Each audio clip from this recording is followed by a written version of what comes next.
Continuamos fazendo a cobertura especial das eleições nas cidades do interior de São Paulo. Vamos iniciar por Piracicaba, onde terá segundo turno. Gustavo Nolasco está na cidade para entrevistar Barjas Negri. Ele que é o atual prefeito e está concorrendo à reeleição.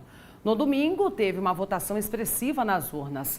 56.760 votos. Gustavo Nolasco, agora é com você, colega.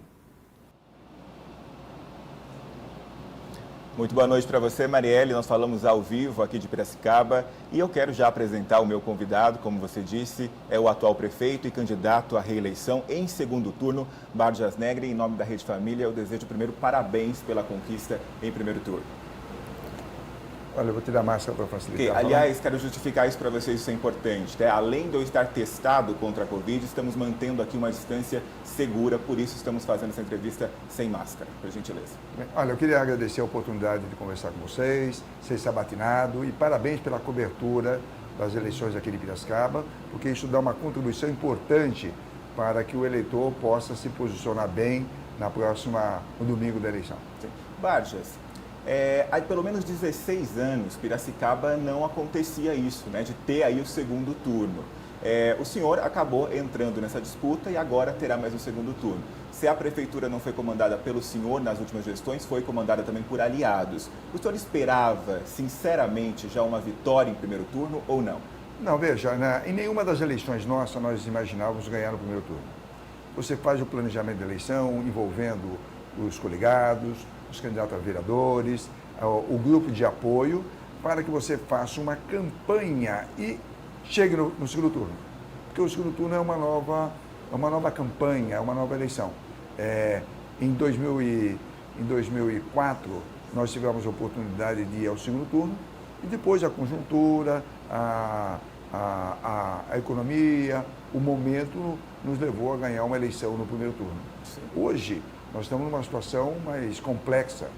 Nós estamos numa recessão econômica, uma crise de economia profunda, onde perderam muitos postos de trabalho, jovens, trabalhadores perderam renda, perderam emprego, fizeram trabalho intermitente, reduziram horas de trabalho, e você tem uma pandemia que isolou as pessoas em casa, principalmente as pessoas mais velhas. Isso cria, evidentemente, uma ansiedade e um descontentamento da população com os governantes. Porque de quem é o responsável por isso?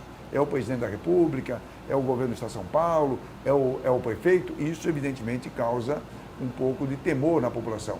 E aí, claro, o debate, você vê, nós tivemos aqui em Piracicaba 88 mil pessoas que não votaram. Foi um recorde de abstenção.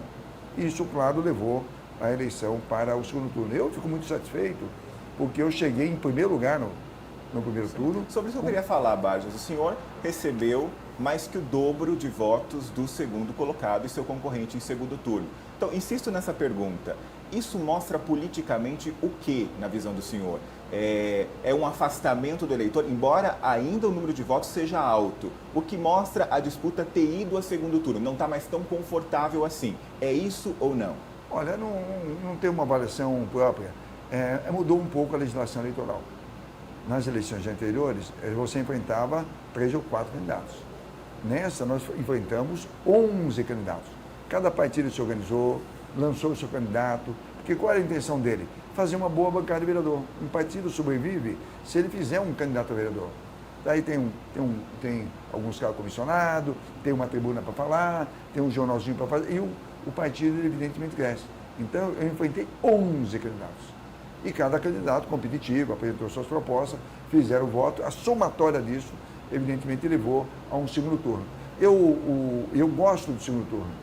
O segundo turno você faz um debate, você fica cara a cara com o adversário, porque no primeiro todo mundo critica, fala... Sim, e muitos candidatos. Não, agora não, vai ter que falar na minha frente. Sim. Fazer uma acusação vai ter a resposta imediata. Fez uma proposta que não dá para ser cumprida. Eu vou questionar, vou falar e vou colocar isso para a população. Eu sempre gostei de debate dentro da vida pública. Falando nisso, já que você chamou para o jogo o seu oponente, eu queria saber, na sua visão, qual que é a principal diferença entre o candidato Barjas Negri e Luciano Almeida? Olha, eu sou um gestor público eu sou um trabalhador. O meu adversário é o empresário que é patrão. Já é uma diferença enorme. Ele sempre teve empresas, cuidou das suas empresas e não cuidou bem, porque as suas empresas todas estão em recuperação judicial. Uma aqui em Piracicaba fechou e demitiu 80 empresários. A experiência administrativa e financeira dele parece que não é das melhores, porque não conseguiu enfrentar a crise com bastante clareza. Segundo, eu sou uma pessoa presente na cidade de Piracicaba. Eu trabalhei no Ministério da Saúde, mas sempre estive vinculado a Piracicaba. Trabalhei em São Paulo, sempre estive vinculado a Piracicaba, discutindo os problemas com o prefeito de oposição ou prefeito de outros partidos. Ele não, ele se ausenta. Isso é uma coisa muito ruim. Vem, disputa a eleição e vai embora. Não é assim. Tem que olhar a cidade, tem que acompanhar a cidade, tem que conversar com as comunidades, tem que conversar com as lideranças. Isso é uma diferença enorme. Eu sou um trabalhador presente e ele é um empresário ausente da cidade de Piracicaba. Vou propor uma coisa delicada para um candidato que vai aí em segundo turno com o seu oponente que o senhor acabou de descrever. O senhor consegue imaginar ou descrever para a gente em que o seu oponente é bom e talvez melhor do que o senhor? Ele é bom em dinheiro. Ele é muito mais rico que eu. Ele é milionário, eu não sou milionário.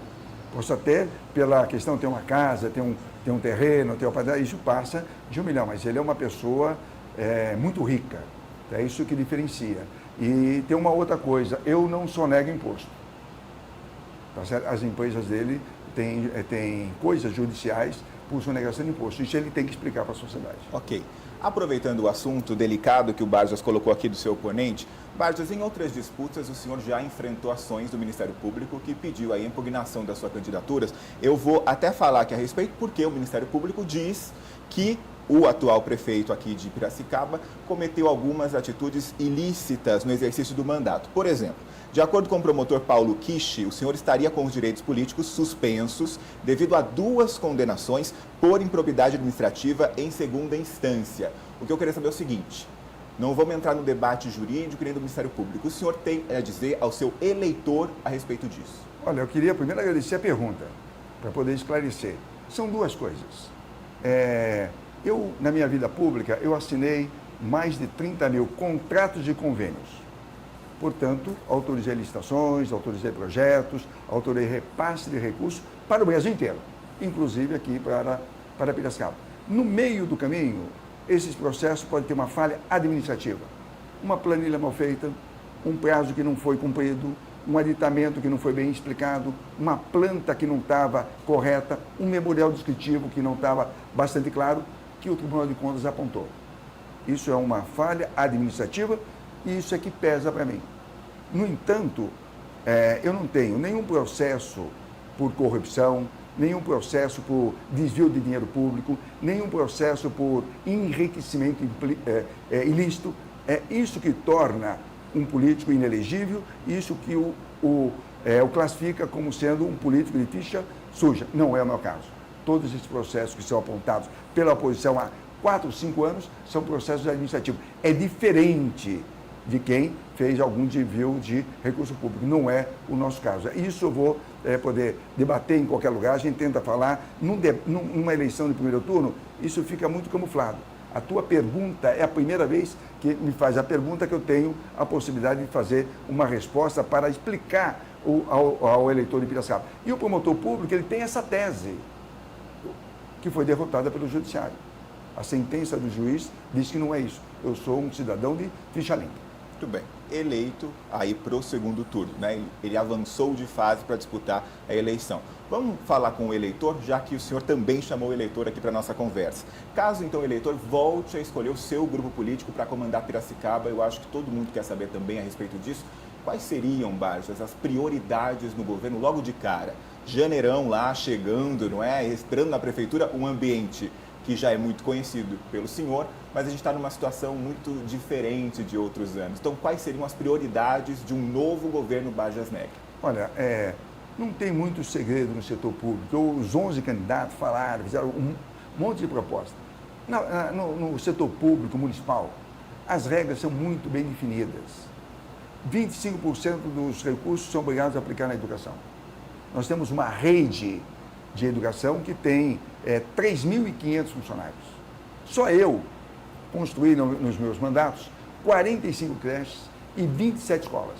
Eu fui o responsável pela contratação de 2.000 professores. Isso não muda. O que você tem que fazer? Qualificar o professor, melhorar a qualidade e continuar fazendo creche nos bairros que necessitam. E ainda nós temos vários bairros que não estão creche. Isso tem que continuar. Você pega na saúde, o Sistema Único de Saúde, prevê atenção básica. Isso é de responsabilidade do município. Só eu montei mais de 25 unidades de saúde e família. Cada unidade você contrata um médico, um enfermeiro, 2 técnicos de enfermagem, 4 ou 5 agentes comunitários de saúde. É uma quantidade enorme de profissionais. Tem bairro que você precisa melhorar. Aí tem 5 ou 6 bairros que você precisa continuar isso. Eu vou tentar fazer essas coisas à medida que o orçamento permita. E queria dizer uma coisa que é o seguinte, todos os municípios do Brasil estão com dificuldade financeira. Veio a recessão, veio a queda de receita e nós estamos controlando bem os gastos. Eu posso dizer para você o seguinte, a prefeitura está apertada, mas ela não tem dívida com o fornecedor, não tem atraso de pagamento do servidor, não tem atraso de pagamento de 13º, e a gente cumpre todos os nossos compromissos. O que vai precisar é continuar fazendo esse controle ao longo do próximo governo. Tem que começar a fazer controle. Eu vejo quanta coisa que o pessoal prometeu fazer. Não vai fazer. Você tem um orçamento, tem coisa, você vai fazer as coisas que são importantes. 60% do orçamento da prefeitura vai para a saúde e para a educação. O que a gente vai fazer? Tem uma coisa que eu acho que todos os prefeitos vão ter que fazer. Dar uma atenção especial para a saúde, por conta da pandemia que fez restrições de atendimento, diminuiu um pouco de consultas médicas, diminuiu um pouco de exames, que são comandados pela rede pública e diminuiu também cirurgias eletivas, porque os prefeitos, os hospitais tiveram que reformular sua rede para ter o quê? Leitos destinados ao Covid. Com isso, você reprimiu as cirurgias eletivas. Hoje, a pandemia está indo embora. Você tem casos muito menor que antes. Você tem que começar a fazer a conversão dos leitos para você acelerar o atendimento de cirurgias eletivas. Isso ainda vai levar um tempo para que você possa voltar à normalidade. Então, nós já começamos a fazer.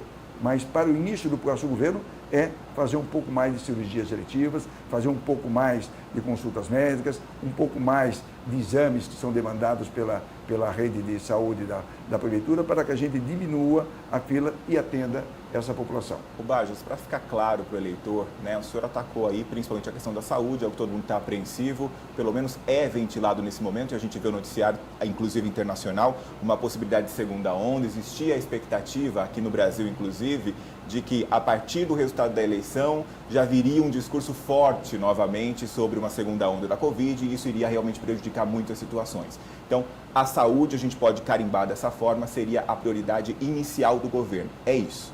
É inicial porque assim, você tem uma demanda reprimida. Aqui em qualquer lugar. E os gestores municipais estão trabalhando. O segundo problema que tem que ser atacado é a questão da educação. Nós fomos obrigados a tomar decisões duras. Tem o Plano São Paulo, que fechou as escolas. A creche, o berçário, a pré-escola, o fundamental, o ensino médio. E nos municípios, o município em geral toma conta do infantil e do Fundamental 1. É muito difícil você fazer ensino à distância para esses garotos e para essas meninas. Isso está mais na rede do Estado e na rede particular. Vai ter que fazer o retorno às aulas. O trabalho de acolhimento a essas crianças, o treinamento para os professores, o distanciamento social que vai ter que ser feito. A classe comporta 30 alunos, provavelmente não vai ter 30 alunos na classe, vai botar 10, vai botar 12, vai botar 15, vai ter que fazer rodízio. Nós vamos ter que aprender essas coisas.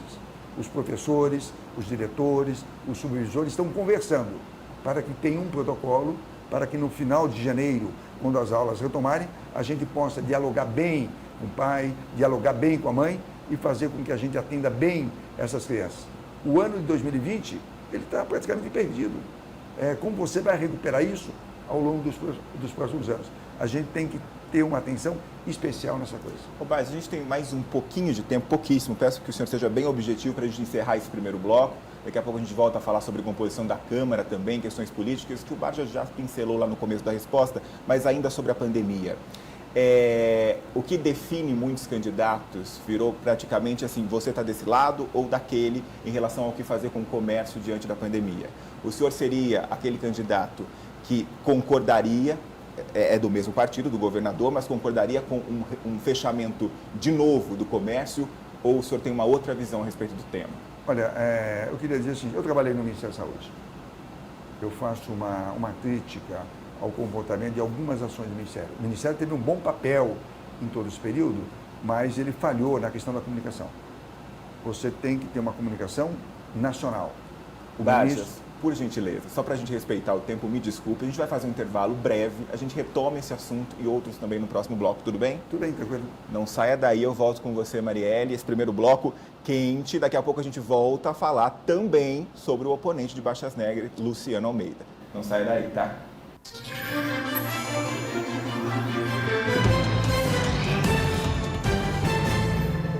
Voltamos para Piracicaba, onde Gustavo Nolasco entrevista o atual prefeito Bajas Negre, que disputa, inclusive, o segundo turno das eleições. É com você mais uma vez, Gustavo. Marielle, obrigado e obrigado a você de casa que nos esperou nesse intervalo breve para acompanhar aqui a retomada e a segunda parte e última de entrevista com o candidato a prefeito, em segundo turno, Bajas Negre, atual prefeito da cidade. Retomando aquela questão, imagino que as pessoas também estão curiosas a respeito, o senhor precisa se posicionar, Bajas. É o prefeito que voltaria a fechar comércio ou não faria isso? Deixa eu explicar. Nós estamos numa crise sanitária, não é uma crise de economia. O Ministério da Saúde tem responsabilidade sobre isso e tem que orientar a população dos riscos de contaminação e de proliferação do Covid e da contaminação na sociedade. Por que as autoridades na Europa, nos Estados Unidos e no Brasil tomaram a decisão de fechar o comércio, restringir as igrejas e aglomerações? Para que não tivesse um número excessivo de mortes. Porque se você tem a Covid-19 tudo ao mesmo tempo, a retaguarda hospitalar, com leitos de enfermaria e com leitos de UTI com respirador, não eram suficientes para isso. Teve que fazer restrições para diluir a contaminação ao longo de alguns meses, para que pudesse se preparar para comprar respirador, comprar UTI, readequar a rede hospitalar, treinar os profissionais de saúde, para que tivesse o menor número de contaminação ao mesmo tempo e o menor número de internados ao mesmo tempo. Certo ou errado, a decisão foi tomada dessa forma. Acho que as restrições de fechamento, num primeiro momento, ela foi muito dura, mas criticar a posteriori é muito fácil. Engenheiro de obra pronta. Naquele momento, não é possível fazer a crítica, porque quem tomou a decisão para salvar vidas. Do meu ponto de vista, foi correto. Hoje, passado alguns meses, se verificou que alguma flexibilização não aumentou tanto a contaminação, porque teve uma onda de contaminação inicial. Acho que aí, quando eu quero voltar na questão do Ministério, se o Ministério da Saúde tivesse dado orientação, olha, use máscara, fique em casa, use álcool em gel, evite aglomeração. Se isso tivesse feito de forma educativa, como são as campanhas contra a dengue, como são a campanha contra a DST/AIDS, como são as campanhas de vacinação para o idoso e da polio, eu acho que a gente teria dado um sinal mais adequado à sociedade. Eu acho que a gente teria feito um isolamento mais comedido, mas pessoalmente as famílias teriam aderido a essa conjuntura. Para arrematar, então, se voltaria a fechar ou não, depende. Depende. É isso. Ok, vamos voltar ao universo político de Piracicaba. A gente falou que o senhor foi o mais bem colocado, teve aí uma boa porcentagem dos votos, à frente, inclusive, do oponente. E o senhor também tinha, Barges, uma situação muito confortável na Câmara de Vereadores. Uma diferença aconteceu esse ano, não é? De 7 eleitos do PSDB, por exemplo, na última gestão, a próxima terá apenas 3. Mas ainda tem uma situação confortável e uma maioria, porque a cidadania também conseguiu eleger bons vereadores. Agora, o que o senhor acha que aconteceu? Por que a Câmara, que ficou inclusive mais diversa, pode ajudar ou prejudicar? É um problema para o senhor enfrentar a Câmara na próxima gestão ou ainda não? Olha, muito provavelmente vai ser problema para o meu opositor, caso ele se eleja, que não tem experiência política, não tem diálogo, não tem debate com essa classe política. Eu fui vereador. Eu iniciei minha carreira política num cargo simples na cidade de Piracicaba, lá embaixo, fui vereador, aprendi os bastidores do Legislativo e converso com as pessoas. Queria lhe dizer o seguinte, em 2004 eu fui eleito a primeira vez prefeito de Piracicaba, eu tinha 2/3 dos vereadores de oposição, apenas 1/3 era da minha base. Eu dialoguei com todos, conversei com todos, expus a situação da cidade de Piracicaba, a situação financeira e fui construindo pontos com os vereadores da oposição. E tive um mandato relativamente franco e relativamente bom. Hoje não é diferente. Não é verdade que eu tenho minoria na Câmara. Os partidos coligados, se você juntar o Cidadania, o Solidariedade, o Republicano, o Podemos, o PSC, o PP e outros, nós fizemos a maioria. Claro que os partidos de oposição elegeram uma boa bancada, o que era natural, porque os partidos precisavam se posicionar e crescer. Agora, não é verdade que um vereador e um partido que foi de outra coligação, que ele naturalmente seja oposição ao prefeito. Um vereador não é eleito para fazer oposição. Um vereador é eleito para fiscalizar o executivo, para ajudar o crescimento da cidade. Eu já liguei pessoalmente a quase todos os vereadores eleitos. Sim. Para cumprimentar pela eleição, desejando sucesso, porque se eu for eleito, eu vou ter que ter diálogo com eles, mostrar os projetos. E vou te dizer o seguinte, a minha taxa de êxito na Câmara foi relativamente alta. Foram poucos os projetos que foram rejeitados ou foram emendados. Como o senhor colocou aí, ainda existe uma maioria na Câmara, mas, Barges, o senhor deve ter acompanhado, inclusive, as análises políticas do que aconteceu nessa eleição.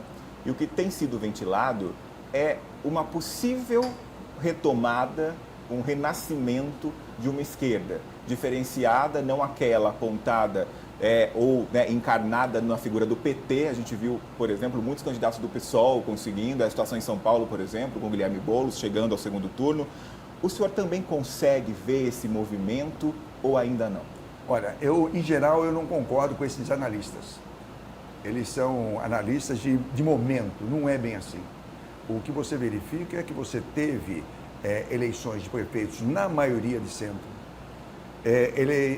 eleitos vereadores na maioria de centro, tá certo?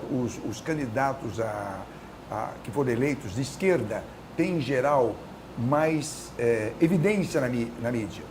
Então, assim, olha, o PSOL elegeu 3 vereadores em São Paulo, nem sei se 3. Isso dá manchete, mas quando você fala que o Republicano, ou o PL, ou o MDB elegeu 4 ou 5, não tem a mesma evidência na mídia. Eu acho que é o seguinte, foi uma eleição onde os partidos tentaram crescer. Elegeu vereadores de esquerda, elegeu vereadores de centro, elegeu vereadores de centro-esquerda, elegeu vereadores de centro-direita. Vai haver um processo de acomodação. Isso era natural. Os partidos precisavam sobreviver, porque tem a cláusula de barreira. Então, todos eles se juntaram e fizeram chapas importantes. Você pega aqui em Piracicaba, vamos supor que o PT seja um partido de esquerda. Ele ficou 3 legislaturas sem um vereador. Elegeu um, que até conheço, foi vereadora comigo na época, uma vereadora aguerrida, de boa qualidade. Agora, não é a eleição dela que diz que, olha, a esquerda ressurgiu na cidade de Piracicaba. Porque o PSOL não elegeu ninguém, o PCdoB não elegeu ninguém. Foi um vereador, porque o partido precisava ter um vereador na cidade. E tenho certeza que esse vereador não terá um comportamento de esquerda. Ele terá um comportamento em prol da cidade, analisando, criticando se o projeto é bom ou não. Não vai fazer oposição por oposição, como lamentavelmente alguns vereadores fazem. Avançando uma conversa mais direta com o eleitor nesse momento. Existe algum projeto, Barges, você já falou das prioridades, mas existe algum projeto novo ou que o senhor ainda não conseguiu realizar, que o senhor diria, dessa vez, se a população me der a chance de ser reeleito, eu tenho como compromisso chegar até o fim da gestão e realizar esse projeto? Existe? Olha, eu tenho um plano de governo. Meu plano está aqui, o pessoal pode verificar o anterior, mais de 90% das coisas que foram compromissadas, a gente fez. Mesmo porque eu tenho Eu sou um economista, um professor de economia, conheço um pouco de finanças públicas, não fico vendendo sonhos. Meu plano de governo, ele é bem calcado com a realidade do orçamento. As coisas que eu coloquei aqui no meu programa, eu imagino que a gente possa fazer. O que eu quero fazer mais no próximo governo? Eu preciso dar um alento aos jovens. O jovem, ele não concluiu o direito do ensino médio. O mercado de trabalho para ele não é promissor. Não tem geração de emprego facilmente. Então, nós temos que fazer todo um trabalho para que ele possa ter uma qualificação profissional, seja do novo técnico do Estado, seja nas escolas técnicas do Estado. Veja só, as pessoas não sabem, eu construí 2 escolas técnicas para o Estado. Dinheiro da Prefeitura para fazer escola técnica do Estado e o custeio e a contratação dos professores são do Estado. E nós levamos esses cursos para as escolas da periferia da cidade. Eu pretendo fazer mais. Levar porque você aproxima a escola técnica do bairro e o aluno não tem que pagar o transporte, mesmo que seja com um desconto de 50%, que é o vale estudante. Ele pode fazer o curso mais facilmente se estiver próximo a ele. E depois, o jovem tem dificuldade de ter acesso à internet. Tem algumas experiências boas na cidade de Piracicaba com Wi-Fi nas praças, perto de terminais de ônibus, perto de onde tem aglomeração de jovens. E eu pretendo fazer isso. Já mandei minha equipe estudar isso em São Paulo. Ainda não tenho a dimensão do custo que é isso. A gente tem uma ideia, se não der para fazer tudo, a gente vai fazer uma coisa para que o jovem ele tenha um pouco mais de esporte, um pouco mais de cultura, ele possa ter um pouco mais de acesso à informação e, sobretudo, ter a qualificação profissional, porque a hora que o mercado de trabalho retoma, ele está um pouco mais qualificado para ter a oportunidade do primeiro emprego. Sim, a gente tem pouco menos aí de 5 minutos pela frente, vamos avançar em alguns temas importantes aqui. O senhor, no começo, chamou a atenção para a abstenção em Piracicaba, histórica, né? Mais de 80 mil pessoas não foram votar. Qual que é a estratégia para convencer esse eleitor a sair de casa no dia 29? Não é fácil, porque é contraditório. Você tem uma política do Estado e uma política sanitária que é para fazer o isolamento social. Olha, você que é idoso, que tem comorbidade, que tem doença, que tem risco, fica em casa. E depois, ao mesmo tempo, assim, olha, não fica em casa e vai votar. É claro que a gente prefere... Parece até uma atitude hipócrita, né, candidato? Isso. É isso que acontece. E não pode criticar. Ninguém sabia se todo mundo ia votar ao mesmo tempo, se ia ter aglomeração dentro do colégio. Então, as pessoas, evidentemente, ficaram temerárias, seja de família de baixa renda, como seja de família de alta renda. As pessoas ficaram com medo de ser contaminado no caminho. É claro que a gente tem que fazer uma discussão, mostrar para a população que não teve problema, houve distanciamento na votação, aquela 1 hora a mais fez muita diferença. Sim, é eu fui votar e fui em vários colégios, eu não percebi aglomeração. Claro que faltaram 88 mil pessoas, mas se a gente fizer um trabalho de esclarecimento, uma parcela desses eleitores pode comparecer às urnas que não vai ter o menor problema. Candidato, olho no olho com o seu eleitor mais uma vez. Por que ele não deve escolher o candidato Luciano Almeida? Porque nós temos experiência, temos um plano para a cidade. Eu não falei. Piracicaba é o primeiro lugar em gestão pública do Brasil, entre os 200 municípios de maior, ou entre os municípios com mais de 100 mil habitantes. É a primeira cidade em saneamento básico do Brasil. E é a primeira cidade em educação. Se comparar, evidentemente, os municípios acima de 100 mil habitantes. E somos a 6ª em saúde. Nós fizemos um plano para a cidade e colocamos a cidade num momento em que ela tem uma boa qualidade de vida. Tem problema? Claro que tem problema. Tem problema no transporte coletivo, tem problema na favela, que precisa um pouco mais de saneamento, mas a cidade de Piracicaba ficou atenta. E a minha administração não tirou o olhar das pessoas mais vulneráveis. A gente ficou do lado delas, levando rede de água, levando rede de coleta de esgoto, levando iluminação pública. E quando era muito mais vulnerável, a gente levou até as cestas básicas. Num trabalho que não é fisiológico. A gente recebeu as cestas básicas doadas pela sociedade e colocou no Fundo Social de Solidariedade, mas não tem uma cesta básica que não tenha sido distribuída pelo critério técnico, socioeconômico dado pelo Centro de Referência de Assistência Social que nós temos espalhado pela cidade de Piracicaba. Invertendo essa lógica agora, para a gente encerrar, 2 minutinhos, responde 1 minuto e meio para a gente conseguir se despedir, tá? Por que o eleitor, então, deve confiar no senhor mais uma vez? Pelo nosso trabalho, pela nossa dedicação, pela aplicação do dinheiro público. Aqui não tem corrupção, aqui não tem desvio de recurso, aqui não tem favorecimento a ninguém e nós temos um plano social e um plano econômico para a cidade de Piracicaba. Eu tenho experiência. Eu recebi um apelo para continuar candidato. Talvez fosse até mais cômodo não sair. Mas num período em que a economia não vai bem, um período que tem muita dificuldade, nós não podemos fechar as portas de nenhum equipamento social. Nós temos que abrir as portas de novos postos de saúde, abrir as portas de mais creches para que as mães possam trabalhar. Nesse momento, o setor público tem que gastar mais. Ao contrário de algumas pessoas que falam que tem que arrochar, limpar, demitir o servidor público. Não é assim que faz. A minha candidatura é para continuar avançando mais e manter Piracicaba com bons indicadores socioeducativos. Candidato, muito obrigado pela entrevista. Em nome da Rede Família, eu desejo excelente sorte nas urnas e a gente vai saber essa notícia lá no dia 29. Muito obrigado. Tá bom, muito obrigado e parabéns pela cobertura. Ok. A gente volta para os estúdios da Rede Família. Mariélia, com você. Amanhã é a vez da gente ouvir o candidato Luciano Almeida. Fique ligado na Rede Família e no RF News. Boa noite e até amanhã, Gustavo.